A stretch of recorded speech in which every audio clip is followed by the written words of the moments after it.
Ciao a tutti, cercherò di stare 10 minuti, non sono bravo come chi mi ha preceduto.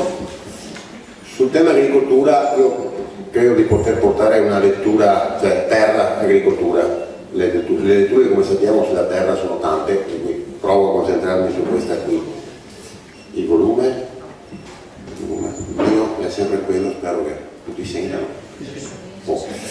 Allora, la premessa che non mi stanco mai di dire è che il tema dell'agricoltura, o meglio la gestione della terra ai fini di produzione di cibo, di servizi, eccetera, è un tema che dobbiamo ancora una volta dire che ci riguarda tutti, non riguarda i contadini, non riguarda gli operatori agricoli e basta, non riguarda la Coldiretti soltanto, non riguarda tutto questo mondo che dal punto di vista numeri è minoritario in Italia, dal punto di vista economia, dal punto di vista effetti sul territorio, sulla qualità della vita di questo paese invece è un settore primario, se non altro perché produce cibo col quale dobbiamo misurarci di che tipo di cibo e che tipo di ruolo abbiamo noi cittadini comuni, compresi i contadini, rispetto all'agricoltura attraverso il cibo. Per cui ripeto, il concetto che l'agricoltura sia un tema agricolo, sempre ultimo nella lista dei ministri, ultimo nei convegni specializzati eccetera, dobbiamo superarlo attraverso questa assunzione di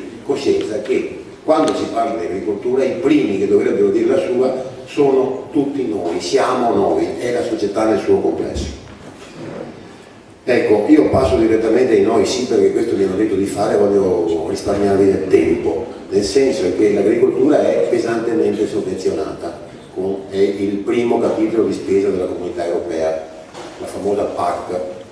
Ecco, la PAC è fondata su due pilastri fondamentali, uno sostegno al reddito, io semplifico scusate, ma sostegno al reddito e sostegno alle azioni agroambientali, cioè i benefici che può portare un modello agricolo piuttosto che un altro.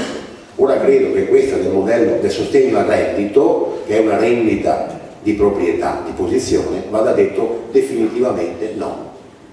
Basta spendere soldi dei contribuenti per sostenere un'agricoltura che non produce nulla di utile per l'ambiente e per la collettività. Invece un sì lo direi verso un'agricoltura che se produce servizi sulla sanità, sul paesaggio, sull'ambiente, diamo un sostegno a questo tipo di agricoltura. Un altro tema che credo spesso non si collega come slogan è il lavoro. Noi siamo in presenza in Italia di una grande ipocrisia, la leggevo anche solo l'altro giorno sul Mattino. In agricoltura c'è il lavoro nero e lo scoprono a ondate, c'è il lavoro nero, ci sono i poveri sfruttati, gli schiavi eccetera. Credo che ci sia una grandissima ipocrisia di fondo. Con il sistema, la filiera agricola che vige oggi in Italia, i prezzi agricoli sono talmente bassi che si giustifica, ci dà un alibi al fatto che in agricoltura in Italia il lavoro difficilmente può essere regolarizzato, quindi si dà un alibi a operazioni di sfruttamento. Quindi bisogna fare emergere questo problema, dire certo che in Italia abbiamo un costo del lavoro in agricoltura che è totalmente, ci mette fuori mercato insomma, rispetto agli altri paesi europei prevalentemente, che però non si può continuare a dire che sono gli operatori che non sono sfruttatori quando non è possibile considerare nel prezzo dei prodotti agricoli un costo del lavoro normale. Normale in agricoltura significa che il bracciante dovrebbe costare dai 13 ai 14 euro all'ora in Italia. Se andiamo in Germania, andiamo in Austria, a parità di reddito netto del lavoratore siamo sui 9, 10, 11 euro all'ora. Su queste cose sembrano operazioni da impresa, da impresario che fa i conticini, ma in realtà si gioca la legalità delle questioni. Quindi sì a un lavoro che ci riguarda perché se i prezzi agricoli sono bassi la gente ha la giustificazione per non pagare.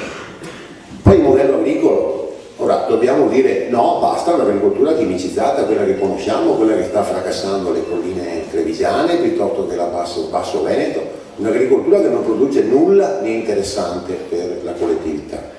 E quindi non il sì che dico, una volta tanto, dopo 30 anni, 40 che ne penso, è l'agricoltura biologica non tanto come cibo per chi sta bene, cibo per chi può, ma come orientamento. Dobbiamo assolutamente sostenere un'agricoltura che realmente sia utile alla sostenibilità. Il tema dell'energia in agricoltura, biogas e biomasse, bisogna dire di no. Il modello con cui è stato applicato questa possibilità, lo ricordo, fondata sul contributi della collettività per le energie rinnovabili. Il modello Veneto, purtroppo, fosse solo Veneto magari sarebbe anche sufficiente, è un modello al quale non abbiamo mai detto di no abbastanza.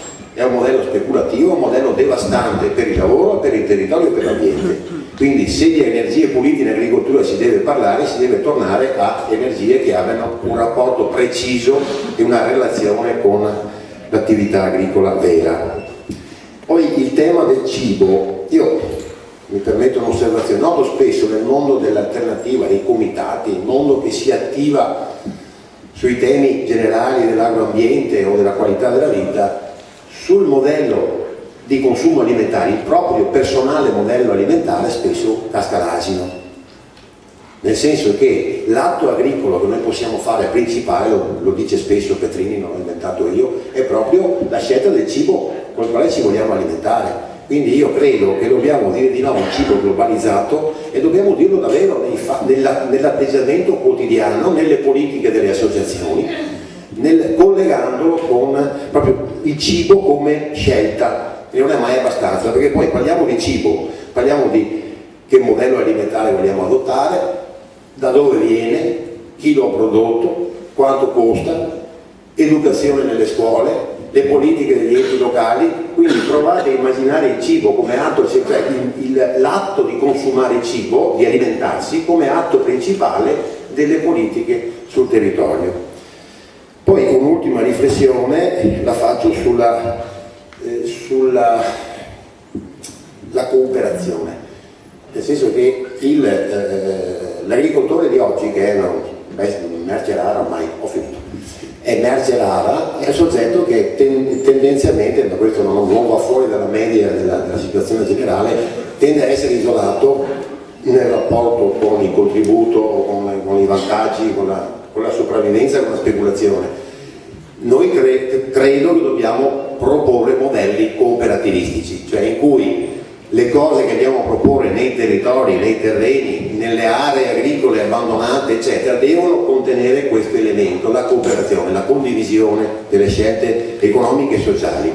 Ho finito col fatto che mi impressiona tanto da cittadino l'idea che dobbiamo dire no all'ospedale piuttosto che un'altra cosa per non consumare suolo, però mi impressiona ulteriormente vedere lo stato dei terreni intorno alla città che sono abbandonati, anche se hanno mais o soia, sono sostanzialmente abbandonati, non c'è nessun tipo di modello di impresa, modello economico, per cui sì a modelli di utilizzo del territorio periurbano che riguardano gli orti urbani, che riguardano la cooperazione giovanile e sociale, cioè fare proposte concrete, questo è un sì vero, rispetto all'utilizzo di questi territori che non vogliamo essere poi utilizzati per altri scopi. Grazie.